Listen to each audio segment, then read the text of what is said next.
চট্টগ্রাম বন্ধ, এই জনতা চলবে না।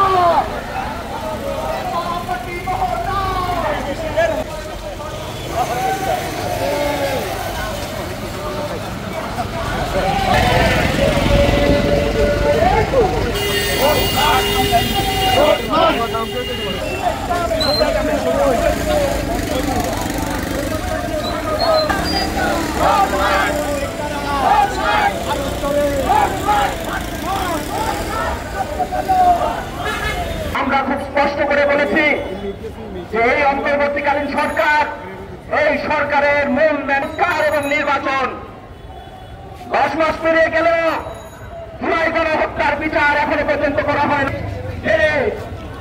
নানান জনের নামে মিথ্যা হত্যা মামলা দেওয়া হচ্ছে, অবহারে মিথ্যা অভ্যুত্থানে নেতৃত্বদানকারী ভূমিকা পালন করে। আমরা দেখছি ফেনীতে আসাদ মাসনবী হেলাল হোসেন মালিকের নামে হত্যা মামলা দেওয়া হয়নি নয়, তিনি বামপন্থী আন্দোলনের দীর্ঘদিনের সমর্থক। ফলে আমরা এই সমাবেশ থেকে দাবি জানাই। আমরা মনে করি আওয়ামী ফ্যাসিবাদীদের দুঃশাসন, 15 বছরের যে দুঃশাসন রাজ্য ব্যাপার ছিল, এটা কোনো মেটিকুলাস ডিজাইন নয়।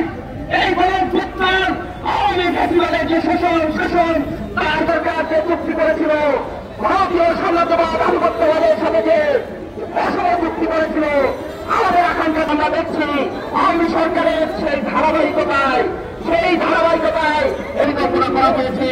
আমরা অবিলম্বে এই বিদ্রোহীদের সাথে যে চুক্তি, সেই চুক্তি বাতিলের ফেনীর হাজারী রোডে তারা এটি ইয়াতে অবস্থান করেন এবং এরপর সকাল থেকে কিন্তু তাদের যে রোড মার্চের যে কর্মসূচি সেটি শুরু হয় এবং আমরা দেখেছি যে এবং ফেনীর যে সকল গুরুত্বপূর্ণ সড়কগুলো রয়েছে সেগুলো ঘুরে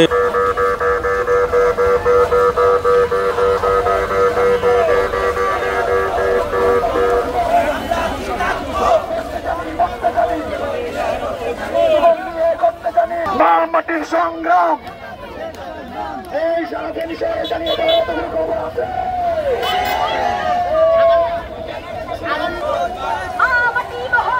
বিদেশিদের দেব না, বিদেশিদের দেব না,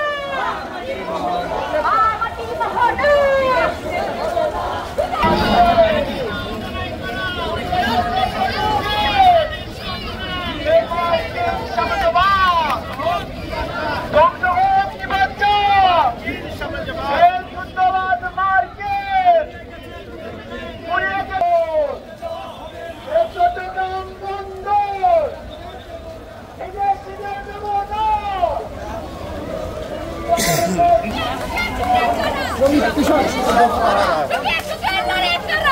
শ্রমিক সর্বহারা, যুগে যুগে জিতে কারা, শ্রমিক সর্বহারা।